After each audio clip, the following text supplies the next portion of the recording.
I was walking down the pavement this morning and I almost got knocked over once again. It's an endless problem in Rugby. It's to do with Warwickshire County Council that doesn't take proper uh, responsibility for its job. It passes the job, it passes the buck on to the police. Rugby Council passes on to Warwickshire Council. And what it requires is signage. And so the person who almost knocked me over today, I said, You're riding a bike on the pavement. He said, well, there's cars on the road. Now, cycling on the pavement in the UK is generally illegal under the Highways Act of 1835, Section 72. So it's quite an old law which states it's an offence to ride on a footpath set aside for the use of pedestrians. And this law applies to all bicycles, including e-bikes, and remains in effect under the Road Traffic Act of 1988. And fixed penalty notices for pavement cycling should come in at about £50. But it relies on the discretion of the police, but it also relies on the police being present to observe somebody riding down the pavement, and they're very fast. You can't detain them. Young children and young cyclists, while the law technically applies to all ages, enforcement against children under 10, which is the age of criminal responsibility, is rare.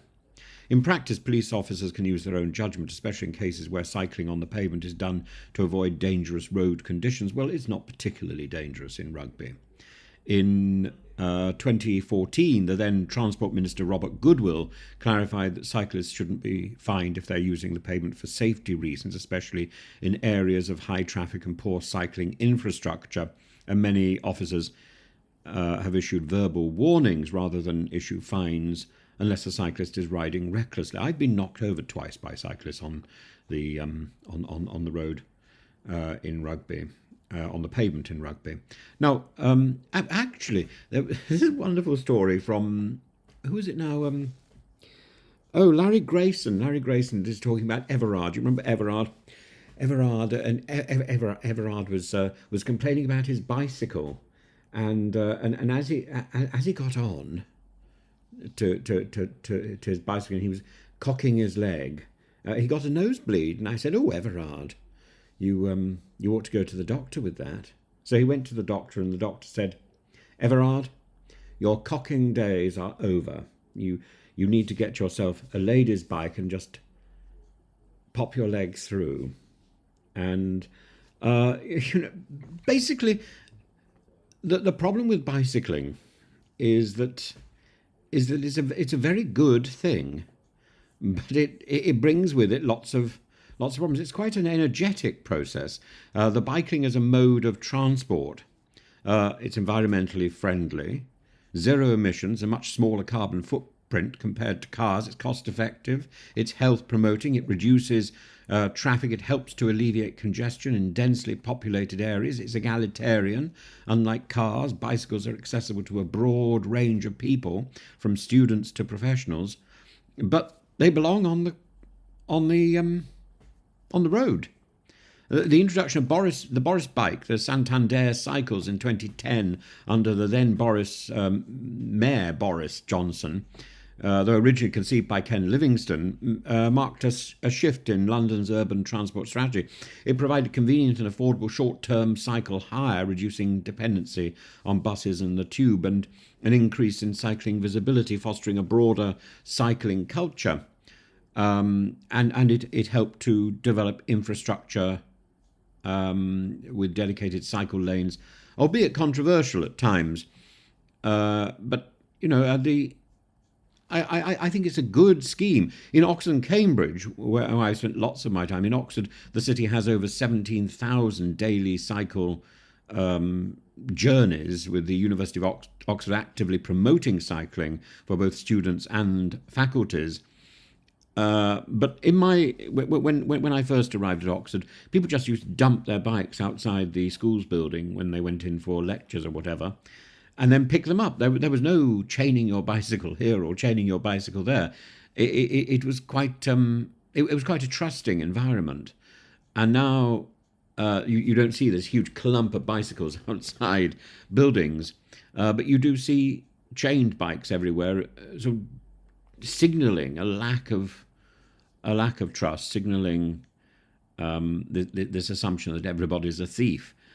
1/3 of all trips in Cambridge is made by bike. Apparently, the high student population, the flat terrain, the compact urban layout means that cycling is not just common but expected, and there are more bicycles apparently than residents, and even police patrol on bikes. Both cities present an ideal model of how cycling can be integrated into daily life. And what I find interesting, in contrast to being in Rugby, to being in Oxford or Cambridge, is that the bikes are actually on the road in Oxford and Cambridge. They're not on the road in Rugby. It's rare to see someone on the road biking. It's extraordinary, and I think this isn't down to the police to enforce the law. It's down to the council to put up proper signage so the law is understood, and maybe there's an opportunity to offer cycle lanes, to mark out cycle lanes on the wider pavements. But if this isn't done, then people will continue to assume that biking on the pavement is the preferred route. And when you're walking down the pavement, you have to look out for the possibility a bike's going to come up on you and knock you sideways or shout at you. So it's unsafe, and I think until the council gets a grip on what it's supposed to do and what its responsibilities are, I would strongly recommend that no one thinks about moving to Rugby. It's not a safe place. It's a place of great personal danger, and this is entirely because of the failure of the local council and the county council, and it needs addressing with urgency, because it's not just bicycles. There's street furniture. There's leaves on the pavement left for weeks, and causing an eyesore, causing disruption, and causing danger spots. And I cannot be the only person to have been knocked over or to have fallen over on the street because of the irresponsibility of the local councils.